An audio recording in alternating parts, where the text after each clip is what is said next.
Hey everyone, this is Emily Nimapare with my daughter Rumbizai. Hey Rumbi. Hey mom, how you doing? So excited. This is our first podcast. What is it called again? Getting woke.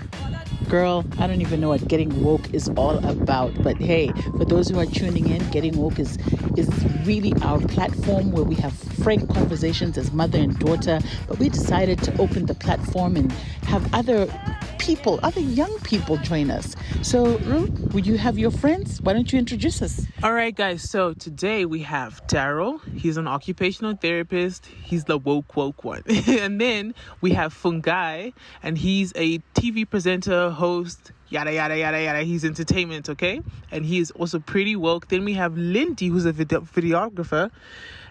So, yeah, I think I'm just going to let each one say what they're about. And, yeah. Hi everyone, it's Lindy here. As Sam mentioned, I'm into filmmaking and videography, so my background is in that particular field, and I'm looking forward to unpacking some interesting topics today.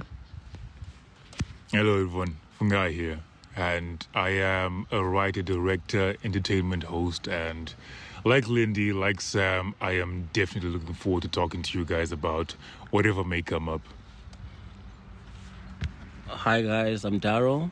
Like Sam said, I am in a profession which deals with mental related issues and things like that, but I don't want that to define me. I'm just a person, just like everyone else, and I'm just trying to figure stuff out. So I hope like on this journey we get to help each other figure stuff out and just be regular people who are trying to solve regular people's problems. This is awesome. So a warm welcome to all of you guys. And okay, so what does woke mean? Like, I'm throwing it out there. Like, what does woke mean? I'm going to try and be hip and try and explain it, but I know that I'm not going to do justice. Woke, I'm assuming it's like waking up, right? Yeah, in a sense, it's like waking up. It comes, like everything else these days, from the internet. It was just about how, in particular, Black people and other marginalized people began to open their eyes to these issues and to see the deeper roots of everything that's around them.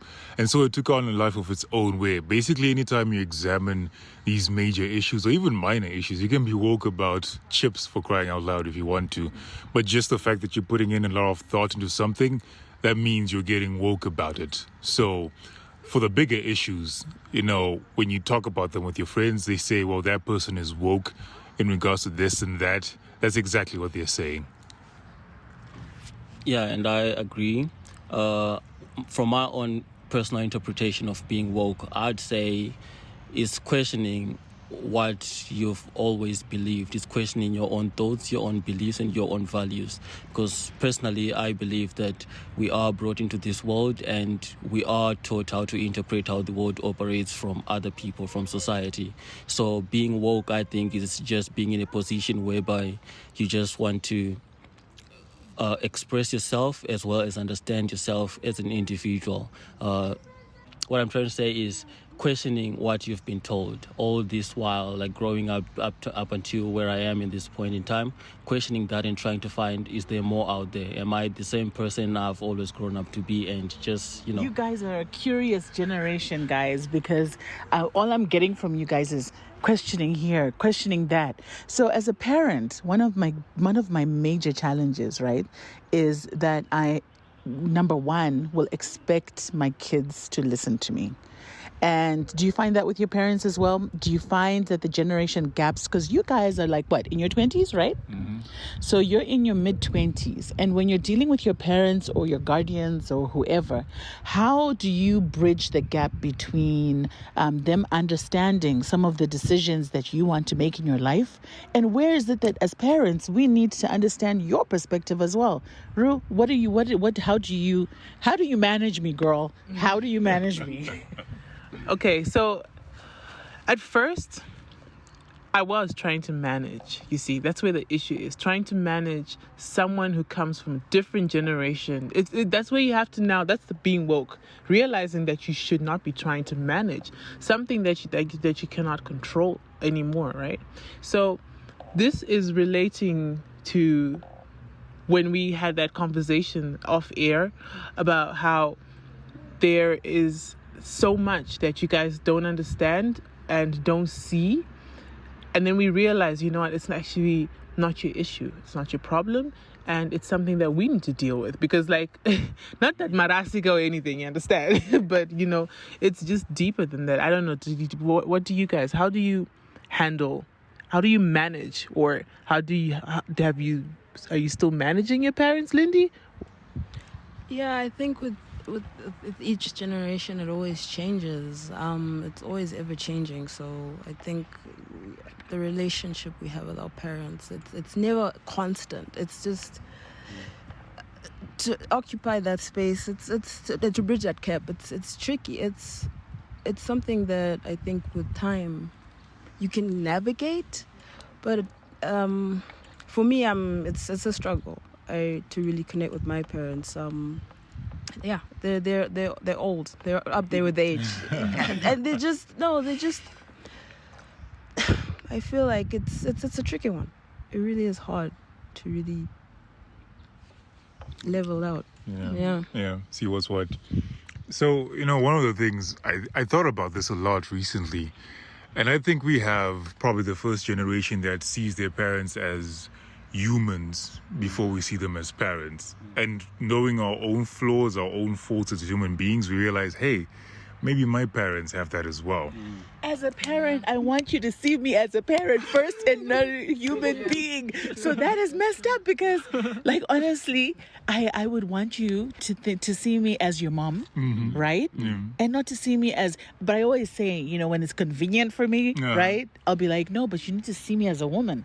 I am maybe your mother, but I'm also a woman in my own rights. And I also deal with my own issues as a mom, but as a woman as well. So it's funny that you say that you see us as people and then you see us as parents. So when your parents try and discipline you or put you, you know, or share their wisdom, what is the first instinct that comes to you? I mean, like, how do you respond to that? Well, the first thing is to try and listen to what they're saying, because regardless of anything else, they still have their experiences and they know more than I do by virtue of the fact that they've been around for longer. So when you're speaking to people who are of a different generation, but at the same time, you recognize that there's more in common because you're both human beings and they've learned something valuable for you. And this is my parent. I need to listen to what they say. I might not agree with it, but I give them the respect and the platform to at least speak before I start to disagree. But Fungai, do you think everyone is like that? Not Honestly, at all. Guys, No. let's be real around this table, okay? Let's be real. Daryl, do you think everyone is like that when they deal with their parents? Like, just, you know, like how he's saying, you know, okay, we just like to appreciate our parents and their wisdom. Because I don't always get that from my kids. I mean, I honestly don't get that. I feel like, no, not her. Because remember, I'm a mother of 5, right? So it's not all about Rubizai. But I think I also feel that sometimes when I speak, you guys tune out. Like, I can see your eyes get blurry and you just have that blank look like, okay, so when is she gonna stop? You know? So Daryl, like, do you think that this is a shared opinion? Or do you think, like, there's some people who are just like, you know what, I'm not listening to her because she doesn't get me. And this is the difference in generation. Like, just not even listening to them. Even the quality stuff, you then miss out on those opportunities because you're categorizing it in she doesn't get me or he doesn't get me, because it could also be fathers as well. What do you think? Well, I think it's never that simple. You can never really, you know, boil it down to one thing, like a child is not responding positively to my input, and then maybe you can just narrow it down to one thing. I think there's a lot of factors which come into play, and one of those factors is probably the way that we are raised. Sometimes, like parents, they fail to understand that as a child is growing up, they are becoming their own individual.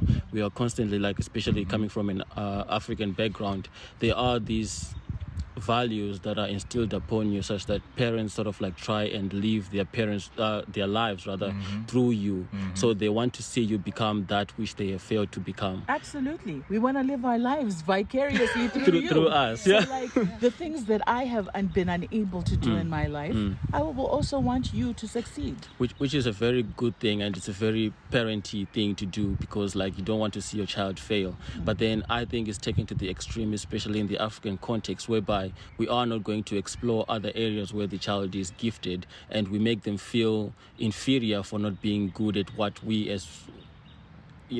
are naturally good at, but what parents maybe feel like this is where you're supposed to go. Let's take, for example, parents seeing success as being a child who has graduated from medical school. Oh, don't even go there. Let me give you a really good example around this one. So, one of the things that I've struggled with is that I've got kids who are varied in terms of talent, right? Which is exactly what you're talking about. So some are very artistic, but I was never raised that a child could be an artist, like full time. Could draw. No, like, and seriously get money from that. But how many people, and I think the world is slowly changing in that, okay, first of all, COVID has thrown us off completely because it's challenging the fact that people have to actually go physically into the workspace to get an income, which I think is what you guys are doing. And on another podcast, we really want to share about what you guys are doing around DSL, because DSL, for those who are listening in, DSL, if you need to go onto their Instagram page, go onto all of their platforms and see some of the wonderful things that these young people are doing. But that's another conversation. It's actually DLS Entertainment. Oh, sorry. So this is me getting it wrong. DLS. DLS. I think you should change it to DSL. No. This is just me advocating. There's parental input now in the child. There we go. Okay. So whilst we wind up the conversation, Lindy, you went to New York or wherever in the States, right? And you did your whole degree around visual arts, yes? Correct. And so how did you convince your parents to actually pay for that? Which is what Daryl is talking about, right? Yeah, I leaned into my talents pretty soon. I had a background in theater, actually, acting. And then it sort of transcended into behind the scenes. I was more curious with watching movies. And then they noticed, they picked it up. I was a real movie junkie growing up, and still am. And when I told them I wanted to pursue filmmaking in the US, it was welcomed. They really were supportive every step of the way. The money, that was they sacrificed a lot to get me to where I am now, and they believed in my dream so much that they sold a piece of land. Yeah, amazing. To take me to school. So how does that make you feel to understand the gravity of the sacrifice that your parents have made for you? And does that make you feel obliged to be able to do what they want you to do? I believe it does make me feel obliged, yeah, to sort of follow the path that they've sort of carved for me by doing what I'm doing right now. So it's I'm very, very grateful for that. That's definitely a landmark in my 30 years of existence. Do you feel pressured though? Like, there's a lot for parents to put in. Do you feel pressured to do something and be something? You know, do you still have that free flow through life of just doing what feels right, or do you feel I have to do this in order to compensate for what my parents did? I think a combination of both, but I would probably lean towards the latter, because I feel it's destiny. They saw it. That's awesome, guys. Okay, so whilst we round up, Rue, what are the things that you would want to share for anyone who's listening, for a young person who's listening? What is your message? And for an older person who's probably having kids and thinking, how do I shape the careers of my kids? How do I listen better? How do I become a better parent? Like, what is that, one thing, that one message you have for them?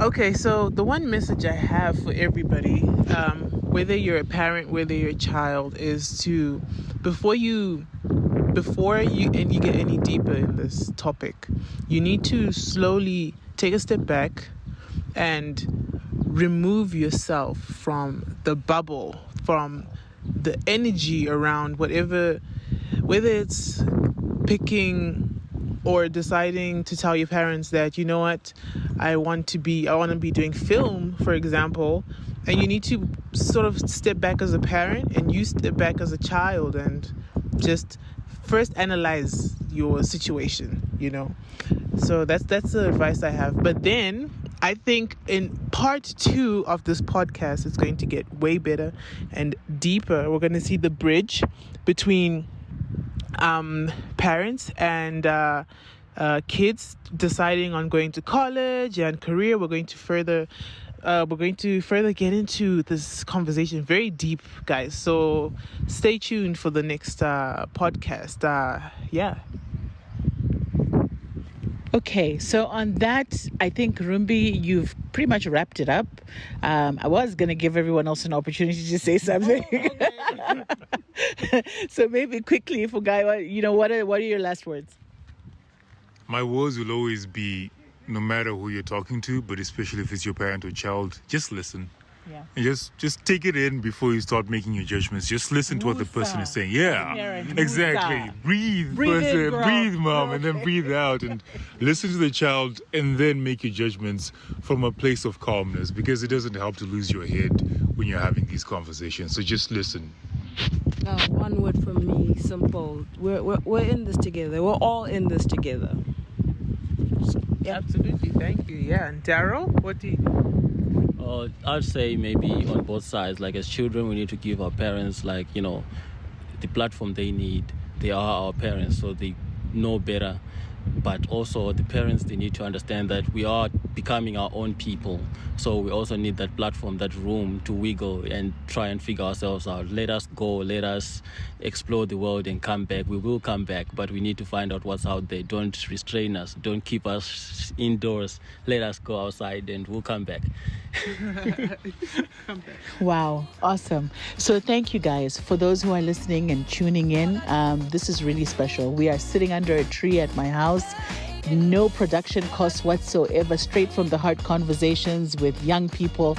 And I am so enthusiastic. So please tune in to Getting Woke. These are conversations between Rumbi Zion, myself, my daughter, my lovely, lovely daughter. And we will be having different people on the show every other week. So definitely, you do not want to miss out on this. Thank you, guys. Later. So stay woke.